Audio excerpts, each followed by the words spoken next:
Hi and welcome back. Today we're going to be making an oven pot roast. This is great if you don't have a slow cooker or if you just don't have time to get your roast inside of a slow cooker. These are the ingredients that I used. Here I have a 2 to 3 pound roast. And here I'm just cleaning my meat in some vinegar.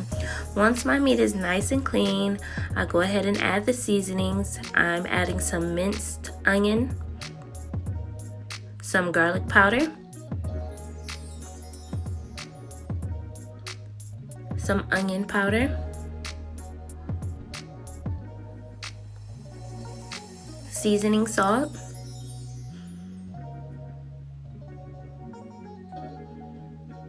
and some ground allspice. If you don't have that, just use some ground black pepper. Go ahead and work your seasonings in. Once the meat is nice and seasoned, I go ahead and add some oil. To me, it just gives it a better sear once we put it inside the skillet.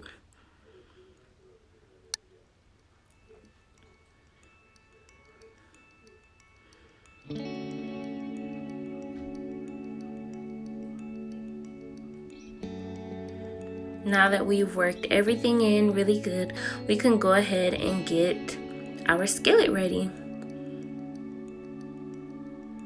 I'm gonna go ahead and use a cast iron skillet.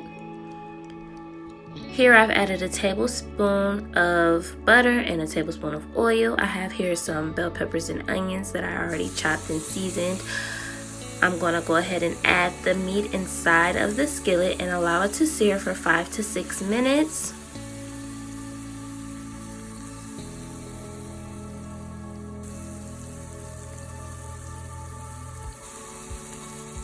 And then allow the other side to cook for another 5 to 6 minutes or until you have a nice sear on it. You know, it may take longer depending on how many pounds your roast is. I'm adding in a cup of water here.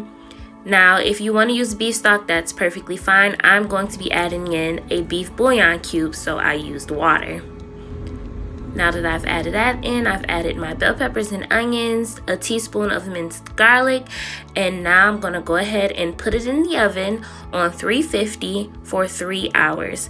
Now, also I wanna let you guys know when I was searing it, I seared it with the heat on high. So in between, you wanna check, make sure that you're adding juices and putting everything constantly back on top. You can check back within an hour and a half. This is after 3 hours of cooking. It's completely cooked down, nice and tender, and ready to be served. I made this with some green beans, macaroni and cheese, and some candied yams. It was super delicious, and I hope that you guys enjoyed this recipe.